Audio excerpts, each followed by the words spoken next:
안녕하세요. 저는 싱가포르 난양대학교에서 중국학을 전공하는 왕샤오룽이라고 합니다. 베이징 출신으로 3대째 당원 집안에서 자란 저는 중화 문명의 우월성을 굳게 믿으며 살아왔죠. 아버지는 베이징시 고위 공무원이시고 어머니는 국영기업 임원이십니다. 저희 가족은 대대로 중국이 세계의 중심이며 특히 한국 같은 작은 나라들은 중국의 영향력 아래 있어야 한다고 믿어왔습니다. 제가 싱가포르로 유학을 오게 된 건 아버지의 야심찬 계획 때문이었습니다. 샤오룽, 중국이 진정한 세계 강국이 되려면 동남아시아를 완전히 장악해야 한다. 싱가포르는 동남아의 금융 중심지이자 화교들의 거점이다. 내가 그곳에서 중국학을 전공하면서 현지 엘리트들과 인맥을 쌓고 중국의 위대함을 전파하는 선공이 되어라. 아버지는 제게 이렇게 말씀하셨죠. 사실 저도 자신만만했습니다. 싱가포르는 화교가 인구의 70% 이상을 차지하는 나라니까 당연히 중국 문화에 우호적일 거라고 생각했죠. 게다가 중국의 경제력이 날로 커지는 상황에서 동남아 국가들이 중국을 우러러보는 건 시간 문제라고 믿었습니다. 그런데 싱가포르에 도착한 첫날부터 뭔가 이상했습니다. 공항에서 시내로 가는 택시 안에서 라디오에서는 한국 음악이 흘러나왔고 거리 곳곳의 광고판에는 한국 화장품과 패션 브랜드가 가득했습니다. 심지어 제가 묵게 된 기숙사 룸메이트인 싱가포르 화교 학생도 한국 드라마를 보고 있었죠. 이게 뭐야? 싱가포르는 화교들의 나라 아니었나? 저는 혼란스러웠습니다. 그렇게 싱가포르 유학생활을 이어가던 중 학교 미디어학과에서 주최하는 아시아 문화 트렌드 세미나에 참석했다가 충격적인 자료를 발견했습니다. 바로 싱가포르 방송국 CNA에서 제작한 K-팝 특집 다큐멘터리 K-팝의 10억 달러 팬덤이었습니다. 저는 처음에 이 다큐멘터리를 보려고 한 건 비판 거리를 찾기 위해서였습니다. 분명 한류 거품을 폭로하는 내용일 거야 라고 생각했죠. 하지만 내용은 정반대였습니다. 싱가포르에서 K-팝이 얼마나 인기 있는지, 팬들이 얼마나 열광적인지를 보여주는 내용이었죠. 이게 말이 되는 소리야? 싱가포르에서 작년에만 K-팝 콘서트가 36회나 열렸다고. 평균 한 달에 3번이라니.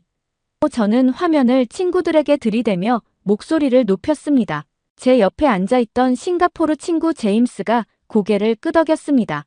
맞아, 내 여동생도 트와이스 팬이야. 지난달 콘서트 티켓 구하려고 밤새 줄 서 있었다니까. 말도 안 돼.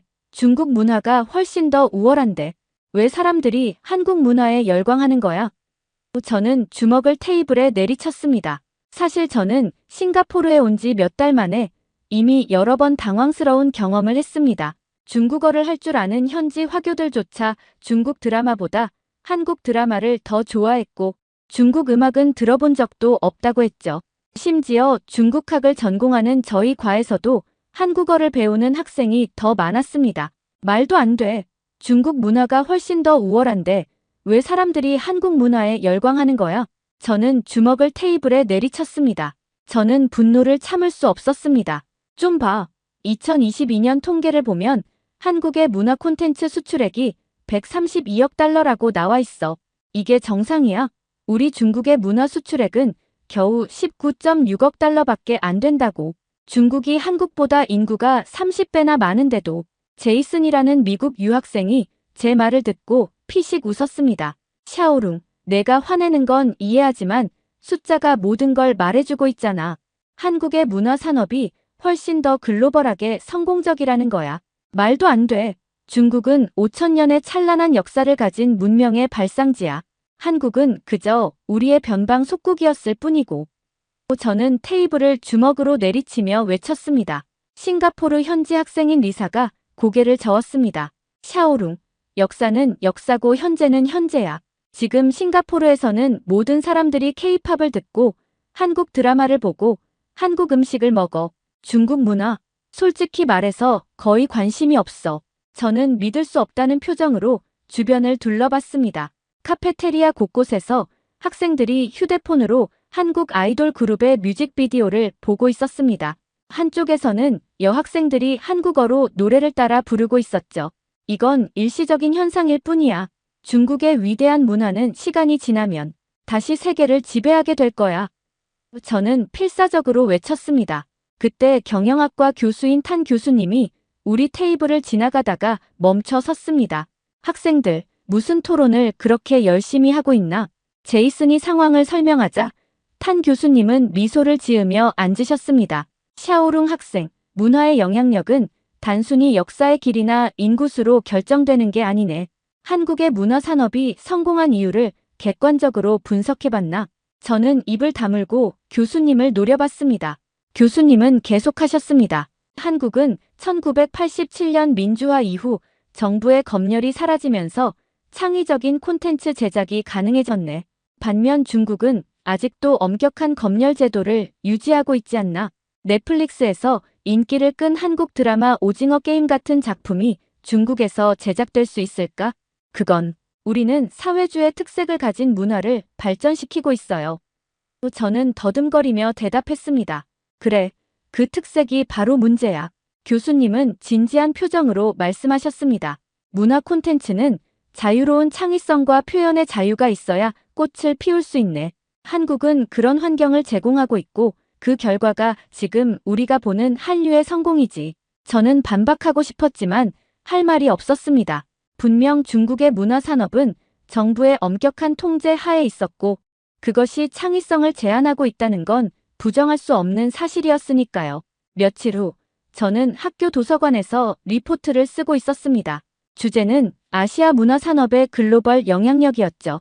저는 중국의 우월성을 증명하기 위해 열심히 자료를 찾았지만 찾으면 찾을수록 한국 문화 산업의 성공 사례만 나왔습니다. 도서관에서 만난 일본 유학생 유키가 제 옆에 앉았습니다. 샤오룽, 뭘 그렇게 열심히 찾고 있어? 아시아 문화 산업에 대한 리포트를 쓰고 있어. 중국 문화의 우월성을 증명하려고 하는데. 저는 한숨을 쉬었습니다. 유키가 제 노트북 화면을 보더니 웃음을 터뜨렸습니다. 샤오룽, 현실을 직시해야 해. 한류의 경제적 가치가 2022년 기준으로 이미 132억 달러를 넘어섰고 전 세계 한류 팬이 2억 2,500만 명이라고 나와 있잖아. 중국이 이런 숫자를 달성한 적이 있어? 그건 일시적인 현상일 뿐이야. 저는 억지로 반박했습니다. 일시적? 한류는 이미 20년 넘게 지속되고 있어. 오히려 더 강해지고 있지. 봐봐. 여기 나와 있잖아. 2017년부터 2021년까지 한류가 한국에 16만 개의 새로운 일자리를 창출했대. 이게 일시적인 현상이야? 저는 분노로 얼굴이 붉어졌습니다. 중국은 14억 인구를 가진 대국이야. 한국은 겨우 5천만 명밖에 안 되는 작은 나라고. 우리가 본격적으로 문화 산업에 투자하면 그럼 왜 안 하는데? 유키가 날카롭게 물었습니다. 중국 정부가 문화 산업에 투자를 안 해서 아니잖아. 진짜 문제는 검열과 창의성 억압이야. 넷플릭스에서 가장 인기 있었던 오징어 게임이나 킹덤 같은 작품이 중국에서 만들어질 수 있을까? 정부 비판적인 내용이나 사회의 어두운 면을 다루는 콘텐츠는 애초에 제작조차 불가능하잖아. 저는 할 말을 잃었습니다. 실제로 중국에서는 정부의 엄격한 검열 때문에 창의적이고 비판적인 콘텐츠 제작이 거의 불가능했으니까요. 며칠 후 저는 싱가포르 국립대학교에서 열린 아시아 문화 산업의 미래 세미나에 참석했습니다. 발표자는 한국학 전공의 김 교수님이었습니다. 여러분, 한류의 성공은 단순히 운이 좋아서가 아닙니다. 김 교수님이 말씀하셨습니다. 한국은 1997년 아시아 금융위기 이후 문화 산업을 국가 전략 산업으로 육성했습니다. 정부는 문화 콘텐츠 수출을 적극 지원했고 동시에 창작자들에게 충분한 자유를 보장했죠. 저는 손을 들고 질문했습니다. 하지만 중국의 문화는 5천년의 역사를 가지고 있습니다. 한국 문화는 대부분 중국에서 유래한 것 아닙니까? 김 교수님은 미소를 지으며 대답했습니다. 역사의 길이와 현대 문화 산업의 성공은 별개의 문제입니다. 중요한 것은 그 문화를 어떻게 현대적으로 재해석하고 글로벌 시장에 맞게 상품화하느냐죠. 한국은 전통 문화를 현대적으로 재창조하는 데 성공했습니다. 예를 들어 한복을 현대적으로 재해석한 패션이나 전통 음악을 팝과 결합한 퓨전 음악 등이 있죠. 옆에 앉아있던 인도 학생이 거들었습니다. 맞아요. 저희 나라에서도 한국 드라마와 케이팝이 엄청난 인기예요. 반면 중국 콘텐츠는 솔직히 별로 관심이 없어요. 너무 정치적 선전이 많아서 재미가 없거든요. 저는 더욱 화가 났습니다. 그건 서구 제국주의 문화에 세뇌된 결과야. 중국 문화의 심오함을 이해하지 못하는 거지. 김 교수님이 차분하게 말씀하셨습니다. 샤오룽 학생, 문화의 우열을 논하는 것은 의미가 없습니다. 중요한 것은 그 문화가 얼마나 많은 사람들에게 감동을 주고 즐거움을 주느냐죠. 한류가 성공한 이유는 보편적인 감정과 스토리를 다루면서도 한국적인 특색을 잘 살렸기 때문입니다. 세미나가 끝난 후 저는 캠퍼스를 걸으며 깊은 생각에 잠겼습니다. 곳곳에서 학생들이 한국 음악을 듣고 한국 드라마를 보고 있었습니다. 심지어 학교 근처 푸드코트에는 한국 음식점이 중국 음식점보다 더 많았죠. 저녁에 기숙사로 돌아온 저는 룸메이트인 말레이시아 학생 아흐마드와 대화를 나눴습니다. 샤오룽, 너 왜 그렇게 화가 나 있어? 아흐마드가 물었습니다. 한국 문화가 세계를 지배하고 있는 게 말이 되니? 중국은 5천년의 역사를 가진 위대한 문명인데. 저는 분노에 차서 말했습니다. 아흐마드가 한숨을 쉬며 말했습니다. 샤오룽, 내가 보기엔 내가 현실을 부정하고 있는 것 같아. 말레이시아에서도 모든 젊은이들이 K-팝을 듣고 한국 드라마를 봐. 중국 드라마. 솔직히 말해서 너무 지루하고 정치적 선전이 많아서 아무도 안 봐. 그건 너희가 중국 문화의 심오함을 이해하지 못해서야. 저는 고집스럽게 말했습니다. 아니, 그게 아니야. 아흐마드가 진지하게 말했습니다. 문화 콘텐츠는 재미있어야 하고 사람들의 감정에 호소해야 해. 한국 드라마는 보편적인 사랑, 우정, 가족애를 다루면서도 현대적이고 세련됐어. 반면 중국 드라마는 항상 당의 위대함이나 애국심만 강조하잖아. 며칠 후 저는 학교 한국어 수업을 청강하게 되었습니다. 처음에는 한국어를 배우는 학생들을 비웃으려고 갔지만 놀랍게도 교실은 학생들로 가득 차 있었습니다. 여러분이 한국어를 배우는 이유가 뭔가요? 선생님이 물었습니다. 한 인도네시아 학생이 손을 들었습니다. 저는 K-팝을 좋아해서 가사를 이해하고 싶어요. 필리핀 학생이 덧붙였습니다. 저는 한국 드라마를 자막 없이 보고 싶어요. 심지어 유럽에서 온 교환학생도 있었습니다. 저는 한국의 IT 회사에서 일하고 싶어서 한국어를 배우고 있어요. 저는 충격을 받았습니다. 반면 중국어 수업은 대부분 중국계 학생들이거나 비즈니스 목적으로 배우는 사람들 뿐이었죠. 수업이 끝난 후 한국어 선생님인 박 선생님과 이야기를 나눴습니다. 선생님, 왜 이렇게 많은 학생들이 한국어를 배우려고 하는 거죠? 저는 억울한 마음으로 물었습니다. 박 선생님은 미소를 지으며 대답했습니다. 문화의 매력 때문이죠. 학생들은 한국 문화를 좋아하고 그래서 언어도 배우고 싶어 해요. 언어는 문화의 관문이니까요. 하지만 중국어는 세계에서 가장 많은 사람이 사용하는 언어인데 저는 중얼거렸습니다. 맞아요.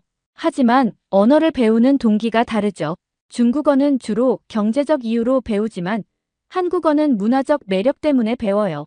어느 쪽이 더 지속 가능한 동기일까요? 저는 할 말을 잃었습니다. 그날 밤 저는 인터넷에서 중국 문화 산업에 대한 자료를 찾아봤습니다. 놀랍게도 중국 정부의 문화 산업 발전 계획에는 당을 찬양하고 조국을 찬양하고 인민을 찬양하고 영웅을 찬양하는 작품을 만들어야 한다고 명시되어 있었습니다. 저는 한숨을 쉬었습니다. 이런 지침 아래에서 어떻게 창의적이고 세계적으로 어필할 수 있는 콘텐츠가 나올 수 있겠습니까? 다음 주 저는 싱가포르의 한 엔터테인먼트 회사에서 인턴십 면접을 보게 되었습니다. 면접관은 저에게 물었습니다. 중국 문화 콘텐츠와 한국 문화 콘텐츠의 차이점이 뭐라고 생각하나요? 저는 잠시 망설였지만 솔직하게 대답했습니다. 한국 콘텐츠는 더 자유롭고 창의적인 것 같습니다. 면접관이 고개를 끄덕였습니다. 맞아요. 우리가 한국 콘텐츠를 수입하는 이유도 그것 때문이죠. 시청자들이 원하는 건 재미있고 감동적인 스토리지 정치적 선전이 아니니까요. 하지만 중국도 훌륭한 전통 문화가 있잖아요. 저는 마지막으로 항변했습니다. 물론이죠. 하지만 그 전통을 어떻게 현대적으로 재해석하느냐가 중요해요. 한국은 전통을 현대적 감각으로 재창조하는 데 성공했지만 중국은 아직도 과거에 머물러 있는 것 같아요. 면접을 마치고 나온 저는 깊은 생각에 잠겼습니다. 그날 밤, 저는 오랜만에 베이징에 있는 부모님과 영상 통화를 했습니다. 샤오룽아, 공부는 잘하고 있니? 어머니가 물으셨습니다. 네, 엄마. 그런데 여기 싱가포르에서는 모든 사람들이 한국 문화에 미쳐 있어요. 이해가 안 돼요. 저는 답답한 마음을 토로했습니다. 아버지가 화면에 나타나셨습니다. 그건 일시적인 현상일 뿐이다. 중국의 위대한 문화가 결국 세계를 지배하게 될 거야. 하지만 아빠, 한국의 문화 콘텐츠 수출액이 이미 132억 달러를 넘어섰대요. 우리는 겨우 20억 달러도 안 되고 숫자가 전부는 아니다. 아버지가 단호하게 말씀하셨습니다. 중국은 5천년의 역사를 가진 위대한 문명이야. 한국 같은 작은 나라와 비교하지 마라. 저는 한숨을 쉬었습니다. 부모님도 현실을 인정하지 않으려 하시는군요. 다음 날, 저는 학교 도서관에서 우연히 한국 유학생 지민을 만났습니다. 그녀는 싱가포르 국립대학교 미디어학과 학생이었죠. 안녕하세요, 샤오룽 씨. 무슨 자료를 찾고 계세요? 지민이 친근하게 인사했습니다. 아시아 문화 산업에 대한 리포트를 쓰고 있어요. 저는 마지못해 대답했습니다. 아, 저도 비슷한 주제로 논문을 쓰고 있어요. 한류의 성공 요인에 대해서요. 지민이 미소를 지었습니다. 한류의 성공 요인이라. 저는 비꼬듯이 말했습니다. 서구 문화를 모방한 결과 아닌가요? 지민이 고개를 저었습니다. 그렇게 단순하지 않아요. 한국은 전통 문화를 현대적으로 재해석하면서도 한국적 정체성을 유지했어요. 예를 들어 방탄소년단의 음악을 들어보세요. 서양 팝의 형식을 빌렸지만 가사에는 한국적 정서와 철학이 담겨 있어요. 하지만 중국 문화가 훨씬 더 깊고 풍부한데 저는 여전히 인정하고 싶지 않았습니다. 깊이와 풍부함도 중요하지만 그걸 어떻게 현대적으로 표현하느냐가 더 중요해요. 지민이 진지하게 말했습니다. 중국도 훌륭한 전통 문화를 가지고 있지만 정부의 검열과 통제 때문에 창의적인 재해석이 어렵잖아요. 저는 할 말을 잃었습니다. 실제로 중국에서는 정부가 문화 콘텐츠를 엄격하게 통제하고 있었고 창작자들은 당을 찬양하고 조국을 찬양하는 작품만 만들어야 했으니까요. 그리고 한류의 성공은 단순히 콘텐츠의 질 때문만이 아니에요. 지민이 계속했습니다. 한국 정부는 문화 산업을 전략적으로 육성했지만 동시에 창작자들에게 충분한 자유를 보장했어요. 그 균형이 중요한 거죠. 저는 깊은 생각에 잠겼습니다. 확실히 한국은 정부의 지원과 창작의 자유라는 두 마리 토끼를 모두 잡은 것 같았습니다. 며칠 후, 저는 싱가포르의 한 문화 행사에 참석했습니다. 아시아 문화의 밤이라는 행사였는데 각국의 문화 공연이 펼쳐졌죠. 중국 공연팀이 무대에 올랐을 때 관객석은 썰렁했습니다. 전통 경극을 현대적으로 재해석했다고 했지만 여전히 고루하고 지루했죠. 관객들은 하품을 하거나 휴대폰을 보고 있었습니다. 반면 한국팀이 퓨전 국악 공연을 시작하자 분위기가 완전히 달라졌습니다. 전통 악기와 현대 음악이 조화롭게 어우러진 공연에 관객들은 환호했고 일부는 일어나서 춤을 추기 시작했습니다. 공연이 끝난 후 저는 한국팀의 리더를 찾아갔습니다. 어떻게 전통음악을 이렇게 현대적으로 만들 수 있죠? 저는 궁금해서 물었습니다. 우리는 전통을 존중하면서도 현대인의 감성에 맞게 재창조했어요. 그가 대답했습니다. 중요한 건 과거에 머물지 않고 계속 진화하는 거죠. 하지만 그럼 전통의 순수성을 잃는 것 아닌가요? 저는 반박했습니다. 전통은 박물관에 박제해두는 게 아니에요. 살아 숨쉬며 진화해야 생명력을 유지할 수 있죠. 그의 말에 저는 또다시 할 말을 잃었습니다. 행사장을 나오면서 저는 싱가포르 친구 제임스를 만났습니다. 샤오룽, 공연 어땠어? 제임스가 물었습니다. 한국 공연이 인상적이었어. 저는 마지못해 인정했습니다. 그래, 그게 바로 한류의 힘이야. 전통과 현대를 완벽하게 융합시켰지. 반면 중국 공연은 솔직히 지루했어. 하지만 중국 문화는 저는 또 변명하려 했지만 이미 제 목소리에도 확신이 없었습니다. 다음 날 저는 싱가포르 국립대학교의 한국어 수업 등록 현황을 조사하러 갔습니다. 놀랍게도 한국어 수업은 모두 마감되어 있었고 대기자 명단만 수백 명에 달했습니다. 실례합니다. 한국어 수업이 이렇게 인기가 많은 이유가 뭔가요? 저는 사무실 직원에게 물었습니다. 학생들이 한국 문화를 좋아해서요. 특히 K-팝과 한국 드라마 때문에 한국어를 배우려는 학생이 급증했어요.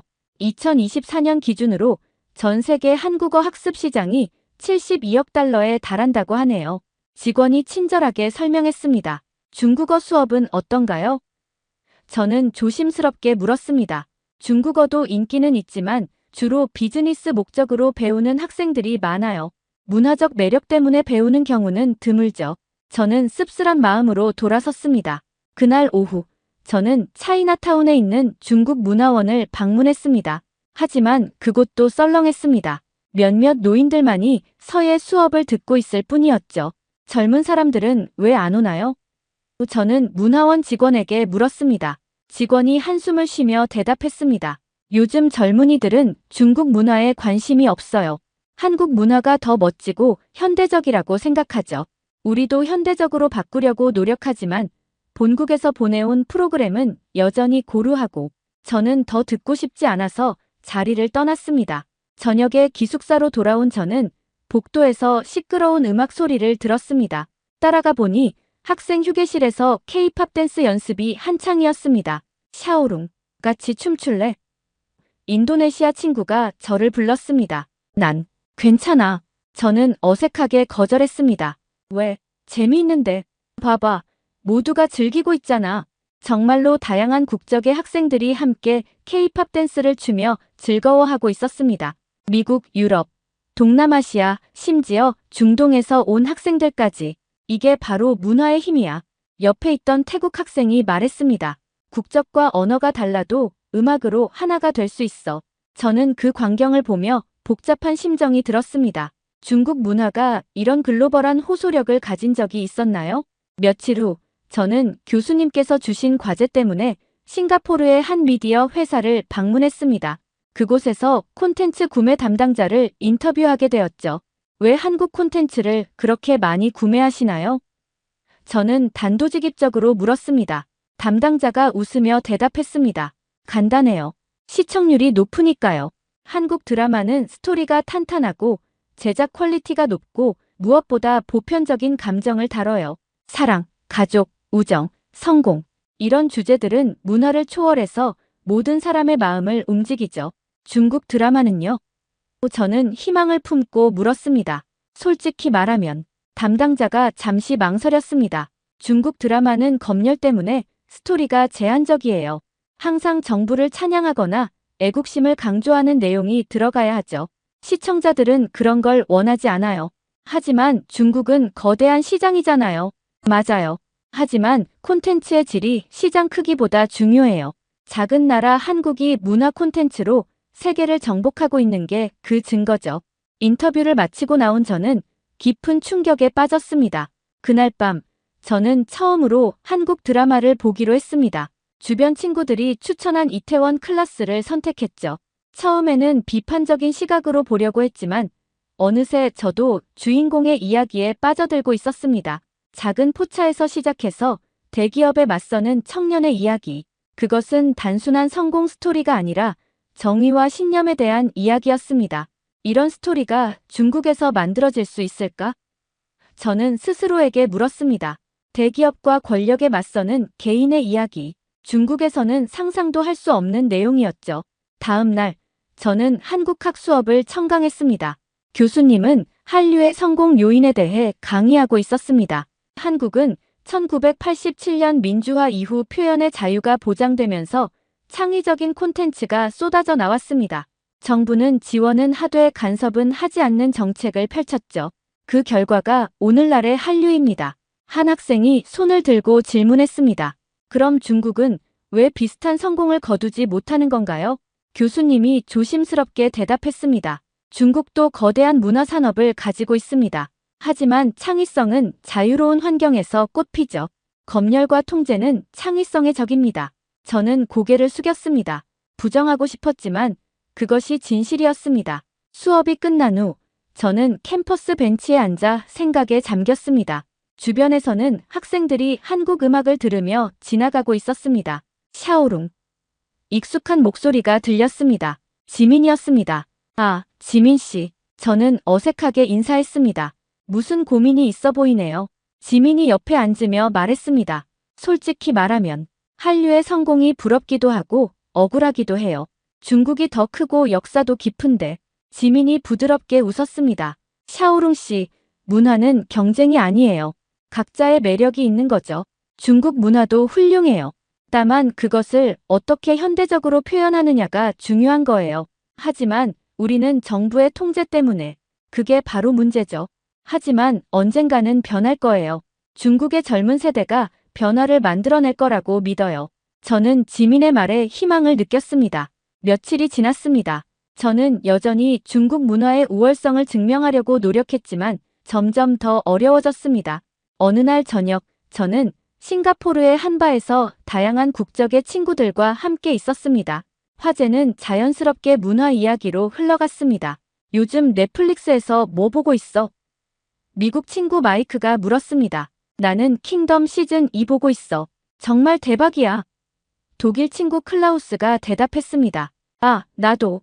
한국 좀비물인데 정말 신선하더라. 브라질 친구 카를로스가 동의했습니다. 중국 드라마는 안 봐? 저는 조심스럽게 물었습니다. 모두가 서로를 쳐다보더니 고개를 저었습니다. 솔직히 말하면 마이크가 말을 꺼냈습니다. 중국 드라마는 너무 정치적이야. 항상 공산당을 찬양하거나 서구를 비판하는 내용이 들어가 있어서 몰입이 안 돼. 그리고 검열 때문에 스토리가 예측 가능해. 클라우스가 덧붙였습니다. 반정부적인 내용이나 사회 비판은 절대 나오지 않으니까. 저는 반박하고 싶었지만 그들의 말이 사실이라는 걸 알고 있었습니다. 반면 한국 콘텐츠는 정말 대담해. 카를로스가 말했습니다. 기생충을 봐. 계급 갈등을 그렇게 날카롭게 다룬 영화가 또 있을까? 맞아. 그리고 오징어 게임도 자본주의의 어두운 면을 적나라하게 보여줬지. 마이크가 동의했습니다. 저는 술잔을 들며 생각했습니다. 한국은 자국의 어두운 면도 거침없이 다루는 반면 중국은 항상 완벽하고 이상적인 모습만 보여주려 합니다. 어느 쪽이 더 진실하고 매력적일까요? 샤오룽, 너는 중국 문화에 대해 어떻게 생각해? 클라우스가 물었습니다. 저는 잠시 망설였습니다. 중국 문화는 위대하고 깊이 있어요. 5,000년의 역사가 있으니까요. 그건 우리도 알아. 마이크가 말했습니다. 하지만 현대 중국 문화는 어때? 세계적으로 어필할 만한 현대적 콘텐츠가 있어? 저는 대답할 수 없었습니다. 실제로 최근 중국에서 나온 세계적 히트작이 뭐가 있었던가요? 삼체라는 SF 소설이 있었지만 그것도 정치적 메시지 때문에 논란이 되었죠. 문제는 창의성이야. 카를로스가 말했습니다. 중국 정부가 모든 걸 통제하려 하니까 창의적인 작품이 나올 수 없어. 예술은 자유로운 환경에서 꽃피는 거야. 저는 고개를 숙였습니다. 그들의 말이 맞았습니다. 바에서 나온 후 저는 혼자 싱가포르 강변을 걸었습니다. 멀리서 한국 음악이 들려왔습니다. 젊은이들이 모여서 K-팝 댄스를 추고 있었죠. 저는 벤치에 앉아 그들을 바라봤습니다. 다양한 인종과 국적의 사람들이 하나가 되어 즐기고 있었습니다. 그것이 바로 문화의 힘이었습니다. 갑자기 누군가 제 옆에 앉았습니다. 놀랍게도 중국학을 전공하는 싱가포르 학생이었습니다. 안녕하세요, 샤오룽 씨. 여기서 뭐 하세요? 그가 물었습니다. 그냥 생각하고 있었어요. 저는 솔직하게 대답했습니다. 무슨 생각이요? 문화의 힘에 대해서요. 왜 한국 문화는 세계를 정복하고 있는데 중국 문화는 그렇지 못한지. 그가 잠시 생각하더니 말했습니다. 저는 중국학을 전공하면서 중국 문화를 깊이 공부했어요. 정말 훌륭하고 깊이 있는 문화예요. 하지만 현대 중국은 그 문화를 제대로 활용하지 못하고 있어요. 정치적 도구로만 사용하려 하니까요. 문화는 자유롭게 숨 쉬어야 하는데 중국은 그것을 통제하려고만 해요. 저는 그의 말에 깊이 공감했습니다. 한국을 보세요. 그가 계속했습니다. 전통을 존중하면서도 현대적으로 재창조했어요. 정부는 지원하되 간섭하지 않았고 창작자들은 자유롭게 표현했죠. 그 결과가 오늘날의 한류예요. 중국도 언젠가는. 저는 희망을 품고 말했습니다. 네, 가능해요. 하지만 그러려면 먼저 창의성과 표현의 자유를 인정해야 해요. 문화는 통제할 수 있는 게 아니니까요. 우리는 한동안 침묵 속에 앉아 있었습니다. 멀리서 들려오는 한국 음악 소리가 밤 공기를 가득 채우고 있었습니다. 다음 날, 저는 리포트를 마무리하기 위해 도서관에 갔습니다. 주제는 여전히 아시아 문화 산업의 글로벌 영향력이었죠. 저는 더 이상 중국의 우월성을 증명하려고 하지 않았습니다. 대신 객관적인 사실들을 정리하기 시작했습니다. 한국의 문화 콘텐츠 수출액 132억 달러, 중국의 문화 서비스 수출액 19.6억 달러, 한류 팬수 전 세계 2억 2,500만 명 중국 문화에 대한 호감도 아시아 국가들 중 평균 35%, 한국어 학습 시장 연간 25% 성장 중국어 학습주로 비즈니스 목적. 저는 쓰면서 깨달았습니다. 숫자가 모든 걸 말해주고 있었습니다. 마지막 단락을 쓸 때 저는 잠시 멈췄습니다. 그리고 천천히 타이핑했습니다. 문화의 힘은 역사의 길이나 인구의 크기로 결정되는 것이 아니다. 그것은 얼마나 많은 사람들의 마음을 움직이고 감동을 주느냐에 달려있다. 한국은 작은 나라지만 창의성과 자유로운 표현을 통해 세계인의 마음을 사로잡았다. 반면 중국은 거대한 잠재력을 가지고 있음에도 불구하고 검열과 통제로 인해 그 잠재력을 제대로 발휘하지 못하고 있다. 리포트를 제출한 후 저는 깊은 한숨을 쉬었습니다. 저녁에 기숙사로 돌아온 저는 부모님께 전화를 걸었습니다. 엄마, 아빠, 저 깨달은 게 있어요. 뭘 깨달았니? 아버지가 물으셨습니다. 문화는 자유로워야 한다는 거예요. 통제하고 검열하면 죽어버려요. 무슨 소리를 하는 거니? 아버지가 화를 내셨습니다. 중국의 문화 정책을 비판하는 거냐? 아니에요, 아빠. 저는 그저 중국 문화가 진정으로 세계에 영향을 미치려면 변화가 필요하다고 생각해요. 어머니가 한숨을 쉬셨습니다. 샤오룽아, 내가 외국에서 이상한 사상에 물든 것 같구나. 아니에요, 엄마. 저는 여전히 중국을 사랑해요. 그래서 더 안타까운 거예요. 통화를 끝낸 후 저는 창밖을 바라봤습니다.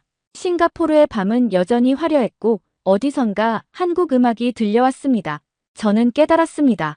제가 그동안 부정하려 했던 현실을. 한국의 문화가 세계를 정복하고 있는 것은 우연이 아니었습니다. 그것은 자유와 창의성의 승리였습니다. 중국도 언젠가는 변할 수 있을까요? 저는 희망을 버리지 않기로 했습니다. 하지만 그 변화는 위에서부터가 아니라 저 같은 젊은 세대로부터 시작되어야 한다는 것도 알게 되었습니다. 감사합니다. 두 번째 사연 바로 시작하겠습니다. 안녕하세요. 저는 거자오롱입니다. 중국에서 국방 무기 중개를 전문으로 하는 개인 업체를 운영하고 있습니다. 예전에는 중국 군수산업 부문에서 일하다가 제 손으로 중국의 군사 역량을 세계 곳곳에 알리고 싶어서 독립해버렸습니다. 제가 직접 무기를 수출하고 새로운 판로를 개척하며 중국의 국방 기술이 얼마나 뛰어난지 보여주려고요. 그런데 이런 제 일에도 매번 거슬리는 대상이 있습니다. 한국입니다. 매번 제 눈앞에 한국이라는 나라가 끼어들어 저를 불편하게 만듭니다. 저는 늘 한국이 중국 문화를 베껴간다 생각하고 모든 부분에서 중국보다 한 단계 낮은 위치라고 여기며 무시해왔습니다. 그런데 요즘 이 한국이라는 나라가 말도 안 되게 중국을 계속 건드리고 있습니다. 서해와 남중국해를 비롯한 해역 문제부터 시작해 방산 수출 시장에서도 도무지 이해할 수 없는 방식으로 중국의 앞길을 가로막으려 드는 겁니다. 처음엔 그냥 신경 끄려고 했습니다. 한국 따위가 중국 무기 산업에 무슨 경쟁 상대가 되겠냐고 생각했으니까요. 그런데 요즘 들어 한국이 방위 산업 분야에서 상당히 활발하게 움직이고 있다는 소문이 파다하고 심지어 인도나 중동 국가들까지 한국 무기를 찾고 있다며 관심을 보인다는 뉴스를 접하고 나니 저도 조금은 신경이 쓰이더군요. 분명 한국은 중국보다 국토도 작고 인구도 적은데 어딜 감히 중국을 넘보느냐는 거죠. 제가 보기엔 한국이 야심만만하게 미국과 다른 서방 국가들을 등에 업고 괜히 잘난 척을 하는 것 같습니다. 하지만 속으론 아무리 껄끄러워도 저는 자신이 있었습니다. 중국 무기가 훨씬 우수하니까요. 다만 일이 점점 심상치 않게 돌아가고 있습니다. 제가 특히 한국을 못마땅해 하는 이유 중 하나가 바로 최근 이어도 근처에서 벌어진 일 때문입니다. 우리 중국이 이어도 인근에 어떤 구조물을 세웠다고 보도가 나오더군요. 네. 당연히 중국이 대만을 침공할 준비를 오래도록 해오고 있다는 건 다들 알고 있겠죠. 어떤 식으로든 태평양으로 나가야 하는데 서해와 남중국해에서도 충분한 발판이 필요합니다. 그런데 이 발판을 우리가 마련하기 시작하자 한국이 달려와서 방해를 놓은 겁니다. 그들은 해경을 보내 우리 구조물 근처를 살피려 했고 우리 측도 호락호락 넘어갈 수 없으니 맞서서 대치했습니다. 2시간이나 벌어진 소동 끝에 한국 측이 물러서는 그림이 되었지만 말이죠. 분명 한국도 쉽게 건드릴 만한 상대가 아니라는 걸 다시금 느꼈습니다. 그 와중에 한국이 또다시 우리를 자극하겠다고 발표한 걸 보면 어이가 없습니다. 최근 중국 내부 분위기도 좋지 않습니다. 경제 위기가 슬슬 닥쳐오고 있고 젊은이들이 취업을 하지 못해 불만이 터져 나오고 있습니다. 시진핑 주석은 농촌에 가서 일자리를 찾으라고 지시했지만 그게 제대로 먹혀들 리가 있습니까? 억눌린 불만이 터져 나와 사회가 자꾸 뒤숭숭해지고 정권 차원에서도 외부로 시선을 돌려야 하는 형편입니다. 이래저래 저는 군수업과 무기 중개로 돈도 벌어야 하는데 나라 내부가 이렇게 어수선하니 아주 머리가 아픕니다. 그래서인지 최근 중국 지도부는 대만을 빨리 수복하고 태평양으로 뻗어나가려는 움직임을 가속화하고 있습니다. 당연히 저도 대만 침공과 관련된 각종 무기와 장비를 취급하며 엄청난 수익을 기대하고 있었는데요. 문제는 만만치 않은 주변 국가들이 우후죽순처럼 등장해 우리 계획에 제동을 걸고 있다는 겁니다. 우선 가장 큰 골칫덩어리는 미국입니다. 미국이야 원래부터 중국을 맞듣잖아 했으니 그렇다 쳐도 문제는 다른 주변국들입니다. 대만을 치려고 하면 당연히 한국도 가만히 있지 않을 거라는 예측이 이미 곳곳에서 나오고 있거든요. 한국은 미국과 군사 동맹을 맺고 있고 미국으로부터 무기 기술을 많이 들여온다는 걸 알고 있습니다. 하지만 제가 보기엔 그래봤자 쓸데없이 미국 무기를 값비싸게 사들이고 자체 개발 능력은 부족할 거라 생각했죠. 그런데 어느 순간부터 한국이 직접 만든 K9 자주포니 K 전차니 하며 자체 전력을 진작부터 강화해 온 걸 알게 되었습니다. 그뿐만이 아닙니다. 제3국의 수출까지 해가며 점점 시장 점유율을 늘리는 흐름이 보이더군요. 이건 예전의 한국이 아닙니다. 저도 그 사실을 깨달으면서 불쾌해졌지만 그냥 애써 무시했어요. 그래봐야 중국이 최고니까. 그러던 중 더 충격적인 소식을 듣게 되었습니다. 바로 인도와 한국이 뭔가 손을 잡고 있다는 겁니다. 인도는 15억 인구를 가진 대국이고 저희 중국과 국경 분쟁이 워낙 오랫동안 이어져 온 곳이죠. 덩치도 크고 인구도 많아서 종종 저희를 위협해 왔지만 그래도 우리는 한편으론 인도와도 우호적으로 지내며 러시아나 다른 국가들과 함께 미국에 대항하는 그림을 그릴 수도 있겠다고 기대했습니다. 실제로 우크라이나 전쟁 이후 인도가 러시아산 원유를 대거 사들이고 미국과는 조금 서먹한 듯한 태도를 보여왔기 때문에 중국에서는 인도가 언젠가 우리 편이 될 거라며 은근히 낙관하는 분위기가 있었습니다. 저도 개인적으로 인도에 중국 무기를 수출해보고 싶어 몇 년 전부터 라인도 만들어뒀죠. 그런데 이렇게 한국과 인도가 손잡고 우리 중국을 견제하는 모양새가 나타나니 머리가 더 복잡해졌습니다. 이 사태의 불씨가 된 건 인도가 국경 분쟁 지역에 배치할 장비를 대규모로 도입하려고 한다는 소식이었습니다. 원래 인도의 군 장비는 대부분 러시아산입니다. 우리 중국 입장에선 인도가 러시아 무기를 사들이면 그래도 미국 무기보다는 상대하기 좀 낫다고 생각했죠. 왜냐하면 러시아 무기도 나름 뛰어나지만 중국산 무기도 러시아 기술 기반을 많이 벤치마킹해온 터라 어느 정도 대응이 가능하다고 봤으니까요. 그런데 이 인도가 느닷없이 러시아 대신 한국산 무기를 들여오겠다며 검토를 진행한다는 말이 퍼졌습니다. 심지어 구체적인 이야기로 K9 자주포 그리고 경전차와 관련된 프로젝트가 있었다고 합니다. 제가 제일 열받는 건 인도가 러시아 말고 한국과 합작 방식으로 경전차를 만들겠다는 구상을 내놓았다는 소식입니다. 이게 사실이라면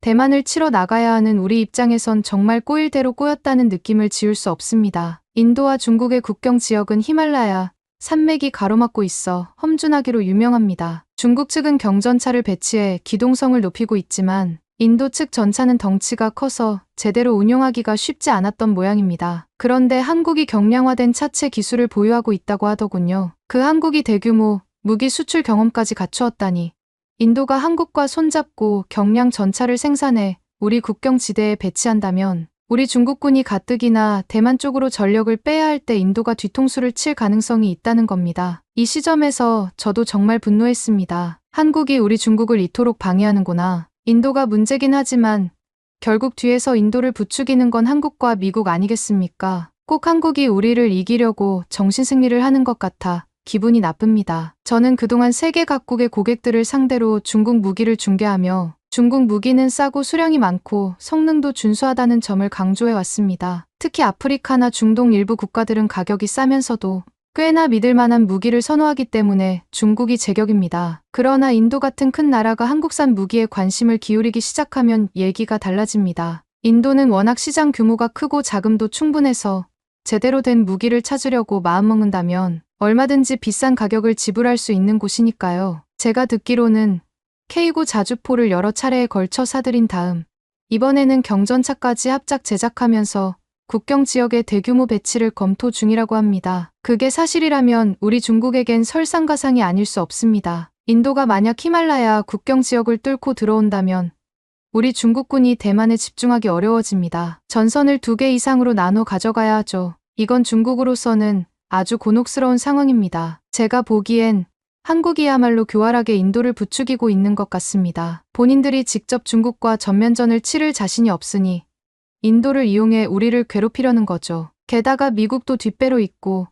러시아와도 어느 정도는 전략적 이해관계가 있는 인도라는 국가를 견인해서 중국을 한 방 먹이겠다는 의도가 뻔히 보입니다. 한국이 이처럼 교묘하게 국제 정세를 이용한다는 사실에 저는 짜증이 치밀어 오릅니다. 한국 측은 방산이라는 분야에서 어느새 막강한 영향력을 확보했습니다. 사우디아라비아나 이집트 같은 중동 지역, 그리고 폴란드 등 유럽까지 한국 무기를 즐겨 찾는 분위기가 확산되고 있습니다. 한국은 오랜 기간 미국으로부터 기술을 이식받으면서 나름대로 독자적 노하우를 축적해왔고 이제는 자체 생산과 수출까지 성공적으로 해내고 있습니다. 중국은 수적 물량과 저가 정책으로 승부했는데 한국은 품질과 서방 규격을 잘 맞추는 장점이 있다고 하더군요. 제가 늘 한국을 무시하긴 했지만 이쯤 되면 아무리 저라도 신경이 곤두설 수밖에 없습니다. 하필 인도 같은 대형 시장이 한국에 손을 내밀었다니요. 더 황당한 건 우리 중국이 인도와 조금 가까워졌다고 생각했던 시점에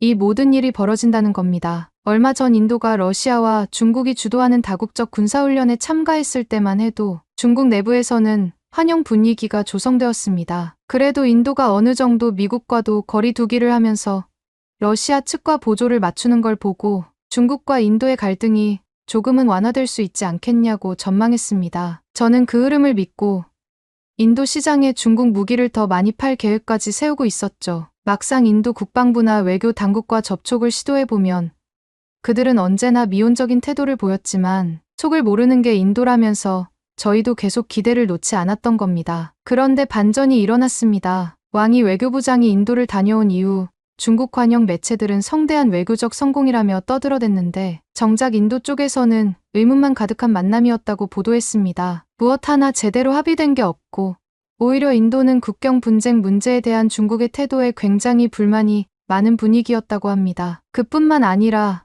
얼마 지나지 않아 인도가 경전차 프로젝트를 한국과 진행하려 한다는 뉴스가 또다시 터진 겁니다. 제 관점에서 이건 아주 결정적인 악재였습니다. 인도가 국경에서 중국을 상대로 군사적 압박을 가한다면 우리는 대만 침공은 물론 서해나 남중국해 확장에도 애로사항이 생길 수밖에 없죠. 한국은 여기서 더 나아가 여러 국가의 자주포와 전차를 수출하면서 우리의 전통적 고객들을 뺏어가고 있습니다. 특히 K9 자주포는 이미 여러 차례 실전에서 검증되었다며 호평이 자자하죠. 제가 듣기로는 인도가 기존의 러시아 측 자주포나 전차를 도입하던 계약을 새로이 조정해서 한국산으로 대거 교체할 가능성까지 시사하고 있습니다. 이 사실을 알고 나니 저는 피가 거꾸로 솟았습니다. 한국이 러시아 무기를 대체하는 존재로 부상한다는 건 중국에도 위협적입니다. 왜냐하면 인도가 러시아 무기만 사용하면 우리 중국이 대응하기 편하니까요. 같은 기반의 무기라면 약점도 비슷하고 대책도 세우기 수월했습니다. 그런데 한국산 무기는 서방 시스템과 호환성이 높고 다방면에서 성능이 올라가니 우리로서는 골치가 아프죠. 사실 제 주변 중국군 지휘관들도 한국 무기의 위력에 대해 예전부터 불안감을 제기하곤 했습니다. K9 자주포는 정확도나 사거리 면에서 우수하고 K 전차는 험난한 지형에서도 기동력을 발휘하며 수출형으로 개조한 경전차까지 개발하고 있습니다. 더욱이 이들 장비를 인도의 지형에 맞춰 개량하고 라이선스 생산까지 할 가능성이 있다고 하니 한국이 인도 시장에서 쌓을 영향력은 어마어마해질 겁니다. 이것이 바로 중국이 가장 우려하는 시나리오입니다. 대만을 침공하는 순간 인도가 국경에 신형 한국산 장비를 줄줄이 배치하고 우리를 협박한다면 어떻게 되겠습니까? 우리는 동시에 두 전선을 유지해야 하고 내부 사회 불안까지 겹쳐버리면 그야말로 대혼란이 올 수밖에 없습니다. 제가 분통이 터지는 건 한국이 이렇게 적극적으로 움직이면서 세계 각국을 상대로 자국 방산, 무기 홍보를 대대적으로 펼치고 있다는 겁니다. 심지어 서방 언론에서도 한국 무기를 긍정적으로 평가하는 기사가 종종 보입니다. 이럴 때마다 저는 머리를 세게 얻어맞은 기분이 들어요. 누가 봐도 한국은 국토나 인구 면에서 중국에 비할 바가 못 되는데 무슨 깡으로 우리를 넘어보려 드는지 이해가 안 됩니다. 분명 우리는 수천 년 역사를 자랑하고 어마어마한 문화를 세계에 전파해 왔는데 한국은 우리를 계속 따라하는 하위 국가일 뿐이라 생각해 왔습니다. 하지만 그들은 이제 국방 기술, 특히 자주포와 전차 분야에서 치고 올라와 버렸습니다. 저로서는 이 현실을 인정할 수가 없습니다. 지난달 저는 인도의 방산 관계자를 접촉하기 위해 직접 뉴델리를 방문했습니다. 사실 정부 당국자와 계약을 성사시키기보다는 현지 무기 중개상이나 군사 전문가들을 만나 중국 무기의 우수성을 홍보하고 싶었습니다. 제가 준비해간 자료에 따르면 중국이 보유한 경전차나 드론, 자주포가 얼마나 뛰어난지, 얼마나 저렴한 가격에 대량 공급이 가능한지 낱낱이 설명되어 있습니다. 저는 자신만만하게 미팅에 들어갔습니다. 그런데 인도 측 대화 상대가 아무리 들어도 제 얘기에 곁다리를 걸면서 한국 K9, 자주포나 신형 전차 이야기를 꺼냈습니다. 그들은 K9를 인도 히말라야 지형에 맞춰 현지 생산하면 운용 면에서 훨씬 효율적이라고 말하더군요. 게다가 한국은 이미 다양한 국가의 K9를 수출해 실전 경험 데이터를 축적했고 산악지형 운용 노하우 역시 어느 정도 개발한 상태라는 설명도 이어졌습니다. 저는 차마 한국 이야기를 꺼내는 인도 측 인사들에게 노골적으로 비웃음을 표했습니다. 중국이야말로 세계 제일 대국이고 한국 무기는 미국 기술을 빌려서 만든 짝퉁 수준이라는 식으로 몰아붙였죠. 그러나 그들은 개의치 않고 국제 무대에서 이미 한국 무기의 성공 사례를 언급하며 실제로 사우디나 폴란드, 노르웨이 같은 나라들에서도 크게 만족하고 있다는 말을 덧붙였습니다. 저는 순간 말문이 막혔습니다. 마음속으로는 분노가 치밀었지만 겉으로는 억지 웃음을 지으며 한국 무기 따위는 당연히 중국보다 한참 떨어진다고 다시 한번 강조했습니다. 그런데도 인도 측은 끝까지 제 얘기를 듣지 않는 듯했고 오히려 제가 떠난 이후에 한국 담당자들과 구체적으로 프로젝트를 논의하고 싶다는 의사를 밝혔다고 하더군요. 결국 저는 빈손으로 뉴델리에서 그 길에 인도 신문을 본 기억이 납니다. 한국과 인도의 국방 협력이 공식적으로 활발해지고 있다는 내용이었고 K9 같은 자주포뿐 아니라 경량화된 전차 개발과 레이더 시스템, 탄약 생산 협력까지 언급하더군요. 이건 전부 저희 중국이 대만을 침공하려고 할 때 큰 골칫거리가 될 수 있는 것들입니다. 대만 쪽으로 전력을 투입했는데 인도가 뒤에서 우리 국경을 두드리면서 서방 무기들을 적극 도입해 한국과의 합작품으로 무장한다면 중국으로선 정말 저는 뉴스를 읽으며 씩씩거렸습니다. 한국이 무슨 수로 인도 같은 거대 시장을 공략하는지 그 영악함에 혀를 차지 않을 수 없었습니다. 중국 내부에서도 서해 문제가 계속 불거지고 있습니다. 이어도 근처에서 우리가 세운 구조물 때문에 한국 해경과 충돌했을 때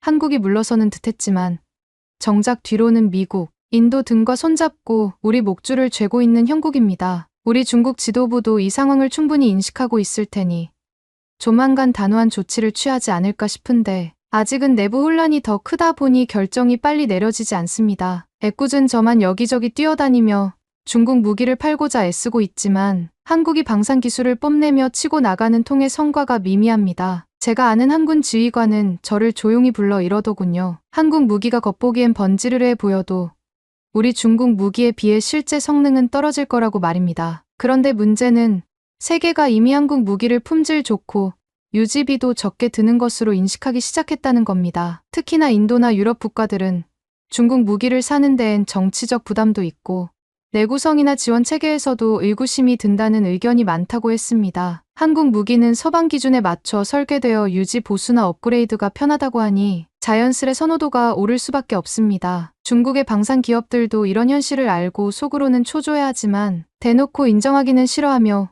온갖 변명을 늘어놓습니다. 저 역시 그런 변명을 일삼던 사람 중 하나였으니까요. 하지만 지금 이런 모양새로 계속 가다가는 한국이 엄청난 방산 강국으로 세계 시장에서 자리 잡을 게 뻔합니다. 기실, 제가 이런 얘기를 하면 주변 사람들은 너무 비관적으로 보지 말라고 중국은 여전히 강대하고 한국은 우리 발밑에 있다고 위로합니다. 저도 매번 그런 얘기를 듣고 스스로를 다잡습니다. 그래, 한국 따위가 얼마나 설쳐봤자 결국 미국의 하청업체 같은 존재일 뿐이니 언젠간 한계가 드러날 거라고요. 그런데 요즘 돌아가는 국제 정세를 보면 꼭 그렇지만도 않은 것 같습니다. 미국 역시도 한국을 뒷받침하며 동아시아와 인도양 지역에서 중국을 견제하려 드는 기색이 역력합니다. 인도도 한국 무기 기술을 적극 받아들이며 국경에서 중국에 맞설 준비를 해나가는 중이고요. 대만도 만만치 않습니다. 이미 미국과 긴밀히 협의해 중국이 해저 케이블을 끊을 시나리오, 통신 마비 상황에서의 방어 체계, 그리고 외부 지원까지도 종합적으로 점검하고 있습니다.